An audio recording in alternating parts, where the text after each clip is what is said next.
What is up, everyone? Welcome to the first official episode of BB Brains, where we're going to talk about tonight's premiere episode of Big Brother 27 with all the introductions and cringe all around that we're going to be seeing.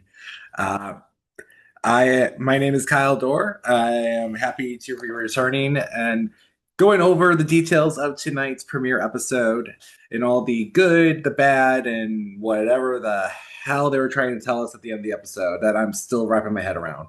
Um, but needless to say, we got our premiere, we got our cast introduced, and as expected, pretty much what you entail from a first episode.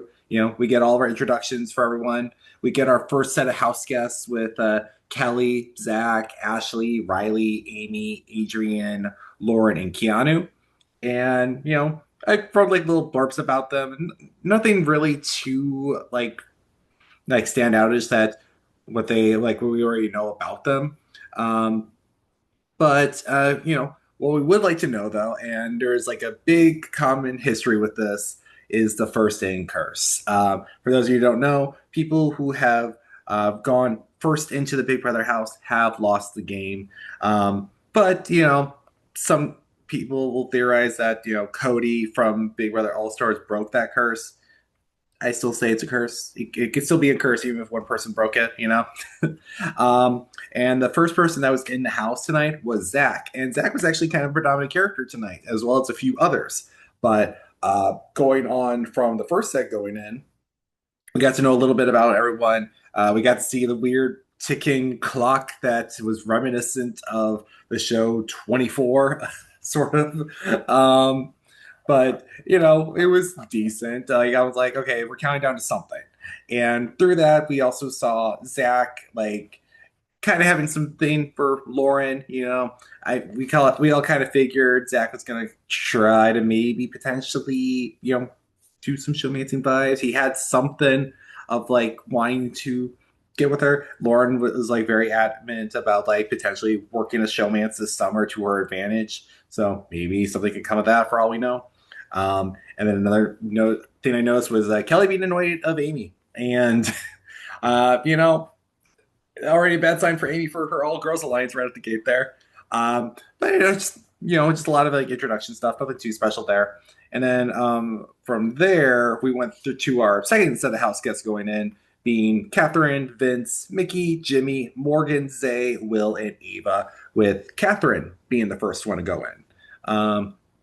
And what we gather from that, Jimmy likes Amy, kind of figured there. I think he was going to gravitate towards her. It felt like some good vibes off of that. Um, and as I 100% expected, Zay was going to be growing up with Keanu. Like you knew he was going to be going to the nearest person with muscles. Like we all kind of saw that coming. And Vince just feels intimidated by everything in this situation of all like the strong, muscly dudes. Um, but what's interesting tonight is, I guess, one of these players, and is it safe to call them a player? I don't know. Um, is an accomplice to one of the twists that we got introduced to tonight, which was pretty much like, I guess, like, jumping into Julie's monologue for the show to kidnap her. Because as she was talking to the house guests, the countdown went down to zero and lights went off. Julie was gone, and we get to witness this new mastermind of sorts with a very unique looking mask, like kind of like an Oni mask, kind of. Uh, it was what I was expecting. You got the cheesiness that is Big Brother. When you think maybe the season can take itself seriously for a change, it's not. It is whatever though. I kind of like it. Being a Big Brother fan for so long, it's like you got to embrace the cheesiness. Otherwise, or the campiness to it. Otherwise, you're not going to enjoy the show. um, but I really like this introduction to this mystery mastermind of sorts, because it's like just like trying to be a menace to the house guests. And I guess it's probably going to be an ongoing thing this whole season. So we don't know who this mystery house mystery dude is until probably toward the end of the season. Like kind of how they had to take out Ainsley at like around I think it was final three or something like that. I don't know. But with Julie being kidnapped by this mastermind, um, essentially they got a phone call on like the little like antique phone thing in the house, and it was like Julie in like a ransom situation, just telling everyone, "We need you to be in the two parties, one to find me, and then one to help like get this like little artifact thing that apparently." Is going to prevent the HOH competition from happening if they don't save it. So we got two parties to go into these competitions. So for team one, we have Riley, Vince, Ava, Zach, Mickey, Amy, Lauren, and Adrian.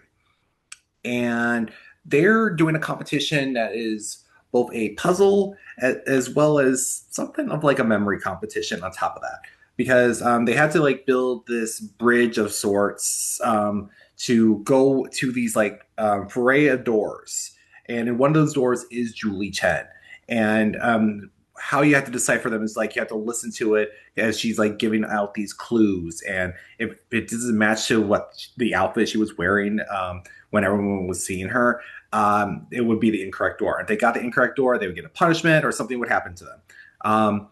And when the competition was going around, I saw that Riley and Mickey were going to throw the competition. They felt that they did not want to have extra eyes on them, which I don't know. I feel like early power in the game is better than no power. And the one that excelled the most in the competition, like starting out the gate, was Adrian and Zach. Zach was doing well in this puzzle. Adrian was copying him, and because he copied him, he actually had all of his stuff set up before Zach to get everything all ready. So essentially, Zach was like trying to catch up while Adrian was just going around all these doors, listening to all the clues and everything. And then when Adrian finished his puzzle, he saw that Zach was just like getting everything like stored together, trying to figure out which was the right door. And he just took a shot at the dark and just like, you know what, I'm just going to choose this door. And he opened it, got Julie. Good odds on him, I guess. So, for that alone, Zach won the competition. Pretty solid there. They didn't specify what he was going to win at that time. It was just like Julie was like going to tell us, like, all right, and when we get back, we're going to go to the other competition. And for that other competition, what I wasn't the biggest fan of, honestly. This was like very much more memory based and like them just like dropping hints throughout the competition of what the HOH artifact would be. And in that team was Will, Morgan, Ashley, Keanu, Zay, Catherine, Jimmy, and Will. And basically, it was like them trying to decipher the HOH item with like all these foray of like different versions of the item, and they have to go up to this podium to basically say this is the one they think is the thing. And if they don't, they would fall through this hilarious trapdoor of sorts. And for what it was with that competition, everyone was doing pretty bad. Everyone was just falling through left and right, and it was just like, okay, no one is doing well with this. And the last two standing in that competition looked to be Ashley and Jimmy. And Jimmy, like, I don't know. I think it was just because they dropped enough clues for Jimmy to just say, I think this is it. He got it. He found the right clue, and he won the challenge for that one. So after all this was done with the competition, they all went back to the living room, and from what Julie told us, they get an individual prize each. And I feel like, for me personally, I think Zach got the better option because Zach, he got 10 grand. He literally got $10,000 right at the gate. It's like, okay, that's easy money right there. He's at least walking away with something this summer. And Jimmy, even though he didn't win money, he did win an interesting prize. So again, I don't think that's really beneficial for him, so to say. I don't know. Because what he won was the decision to choose four people to compete for the first HOH competition this season. So really, we're already out the gate. We're only going to have four people compete for head of household for this first week. And oh my God, when everyone was saying they're going to lay low, lie, and all that stuff when they're interviews. They weren't kidding. Literally, Jimmy was interviewing everyone, and they're just like, "I don't want to compete. I don't want to compete. I don't want to compete." And Jimmy's just like, "I need to choose some people," and he also had the option to choose himself, which he was going to do, which we all kind of expected. It's like, why are you not going to choose yourself to compete in this competition? And some of the things that were noted was the fact that Jimmy went up to a few people. They promised him some deals. One of the ones that really kept standing out was him and Vince, and he pretty much like was like convinced by Vince, like, oh yeah, I won't nominate you, blah blah blah. And Vince in the diary room was like talking about like, I might nominate him if I do, like if there's an opportunity and if there's something that like presents itself that I will do it.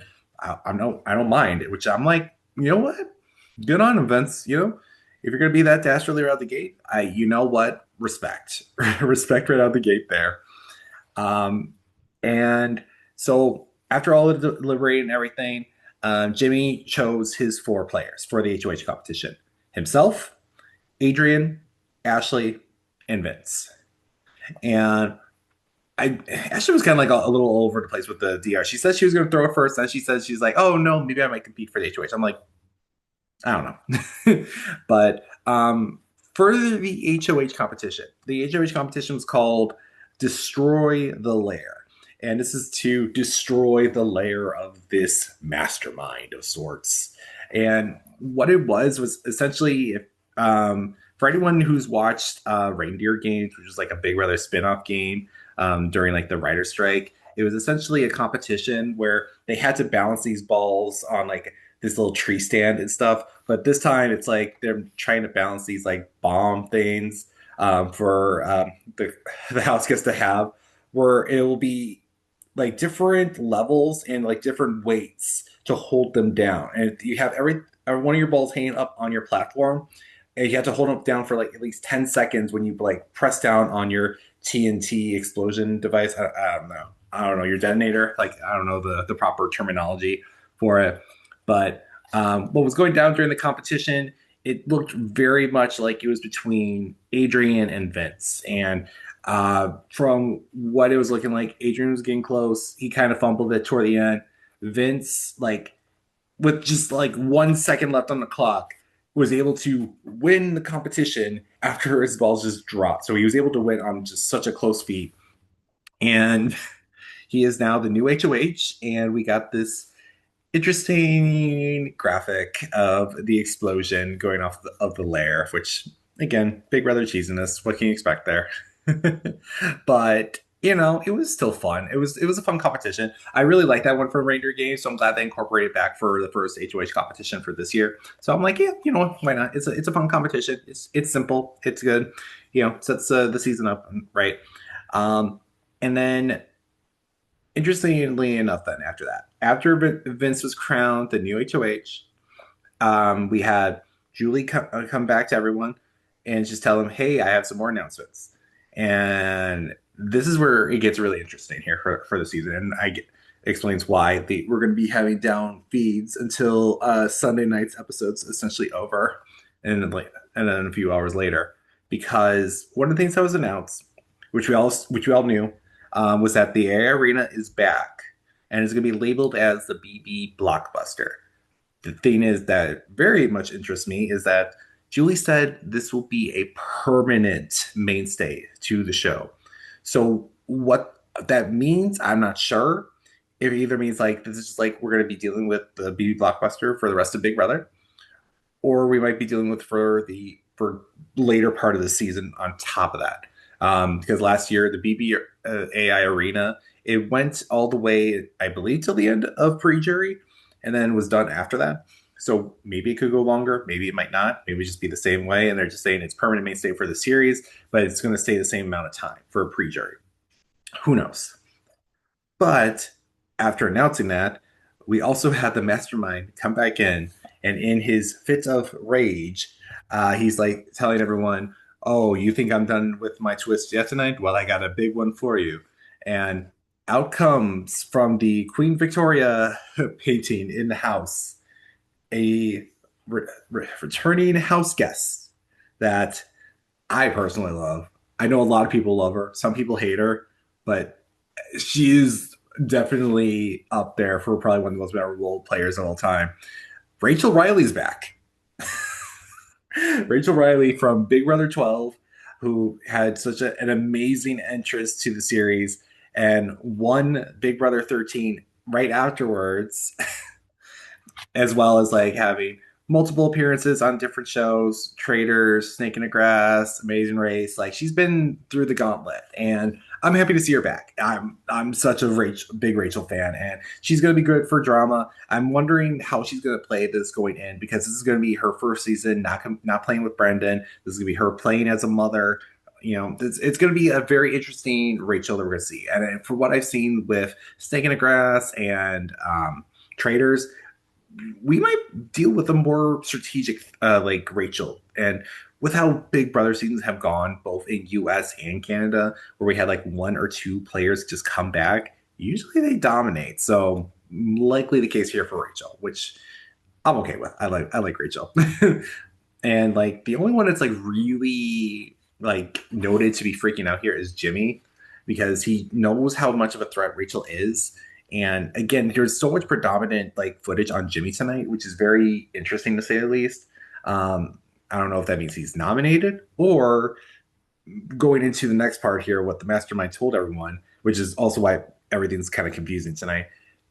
The mastermind said that there is a accomplice that he has that is in the house, and apparently they're the 17th house guest. The way that it was phrased was kind of weird. So I think what it was all like said and done, Rachel I think is still like the main house guest. She's the 16th house guest. I think she's still the house guest no matter what.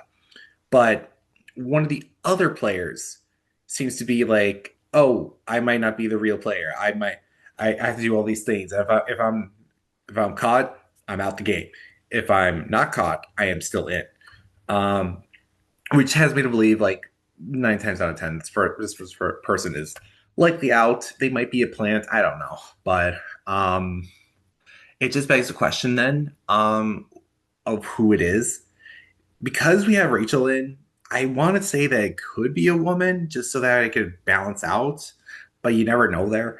One of the theories that was going on when I was like scrolling through Twitter, when I was like setting all this up, it looks like a lot of people are looking at Keanu and Ava because they were away from everyone else when all the other craziness went down.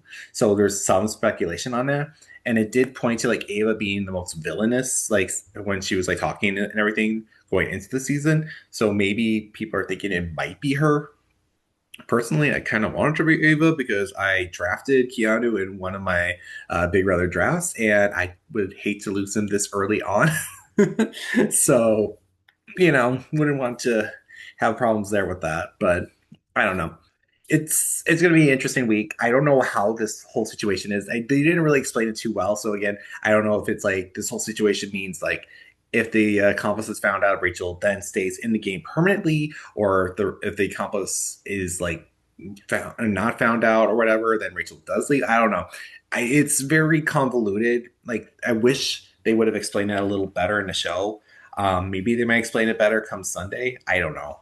It for me though, for a premiere night, we got everything we needed. We got the HOH competition. We got to know all the players. We got to see all the initial twists starting this game off, and with some more intrigue going into the rest of the season. So I don't know. I think this might be a very interesting cast. I think we got a lot to work with. It's just a matter of who is what they say they are and how is essentially Vince going to play out his HOH? Because that's the other thing too. Vince, like he said in his pregame interview, he wanted to play the game as like a mini Big Brother week by week. So when you do that, you have flexibility to your name, but you're the first HOH, so you have everything to your disposal there. So it's just a matter of what you're going to do with it, and it's also the matter of like, is Rachel safe automatically this week? It's like it would be so weird to see Rachel come into the house and then be nominated first one out. Like I just don't see a scenario like that. But again, there's more to discuss there on that.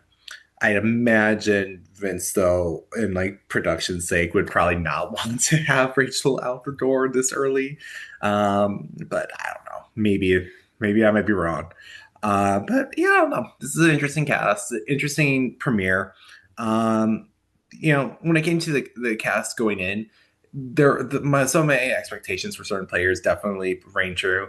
I mean, I called Zay out right out the gate, him wanting to bro up with someone.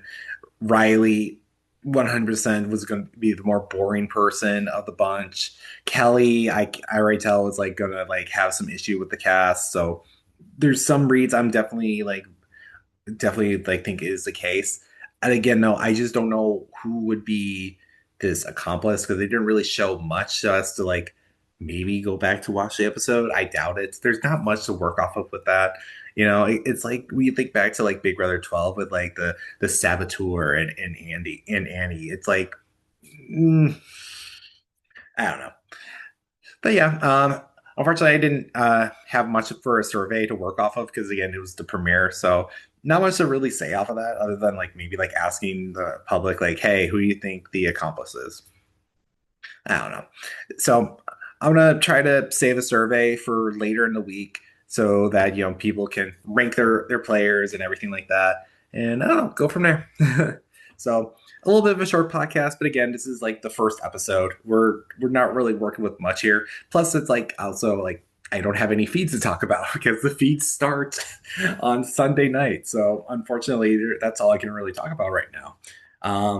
But yeah, hopefully in this week's time we get some more information on what goes down in the house. Hopefully we get some fun drama with the feeds, and I don't know, see how this whole week transpires and see who's going to be the first victim of the season. But my name again is Kyle Dorr. I hope you all enjoy the show, Big Brother Brains. Give us a like, give us a follow to the channel, and hopefully we have more to talk about going into next week. So have a good one, everyone.